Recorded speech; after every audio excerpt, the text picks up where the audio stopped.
couple weeks ago, we said this is the way most people view Romans 9 to 13, actually a little further, where everything is equal.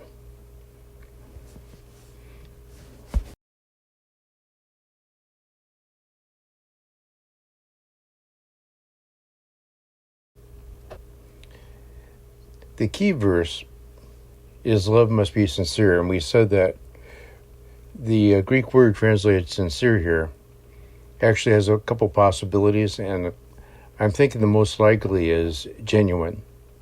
Love must be genuine. And so it appears in the Roman church, there was stuff that was going on that to Paul did not look like genuine love, so he's starting to describe what it is. We're now down to verse 13. Share with the Lord's people who are in need. Well, dang, that sounds kind of obvious.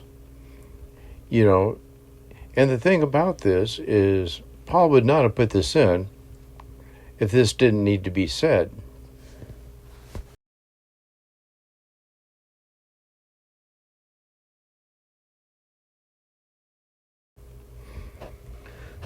We get a clue about that in James 2:15 to 16.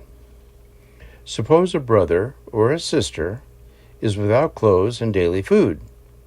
If one of you says to him, "Go in peace, keep warm and well fed," but does nothing about their physical needs, what good is that? Now, James was writing more generally to the whole Christian community. Look at 15. A brother or a sister. So he's not talking about just finding somebody in the street. He's talking about fellow Christians.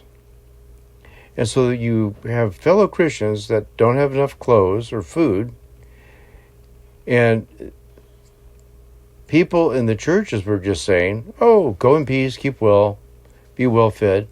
I think that's the modern day equivalent of, "I'll pray for you," which doesn't do anything to solve their problem. And I think a lot of times when people say that, they don't even bother to actually do it.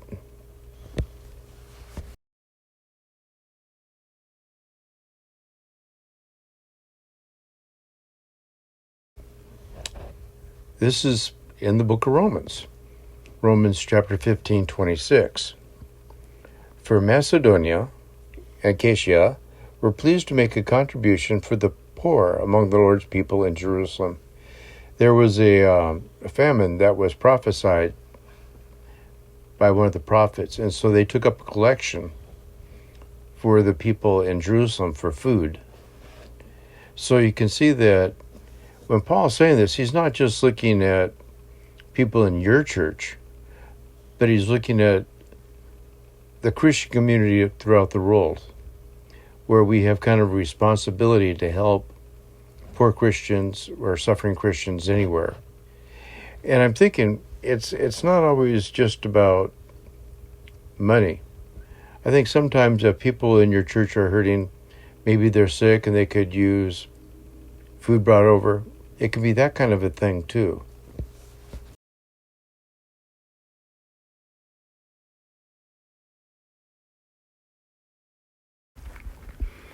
Romans 12:14. Bless those who persecute you. Bless and do not curse. Okay, a couple comments here. There really are not English words to translate this correctly. The bless has two possible meanings in English.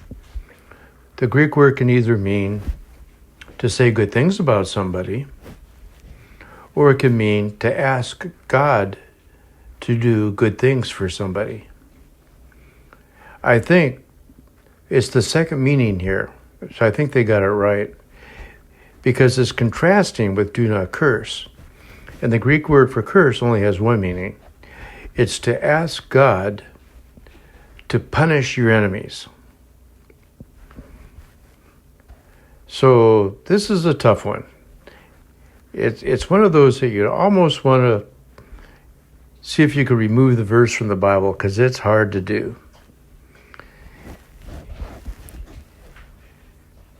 You think, oh,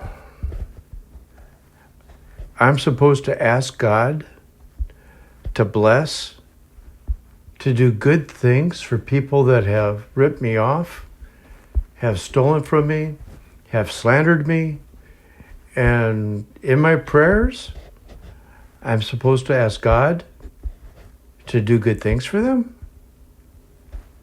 That is hard. I don't know too many Christians today that do that. On the cursing, you can almost see something that comes close to it, where somebody says, they get angry and they say, God damn you. Well, that's God. The word damn means to send to hell. So that person is asking God to send somebody to hell, which comes pretty darn close to the idea of cursing here. Cursing isn't like cuss words. Cursing here is asking God to do something bad or punish somebody. Now, the people that say that, God damn you, a lot of them aren't Christians, so it's not quite the same. But what this passage is saying is a Christian should never pray to God and say, avenge me, get them back, do something negative to them, hurt them. A Christian should never pray that, and this is one heck of a tough verse.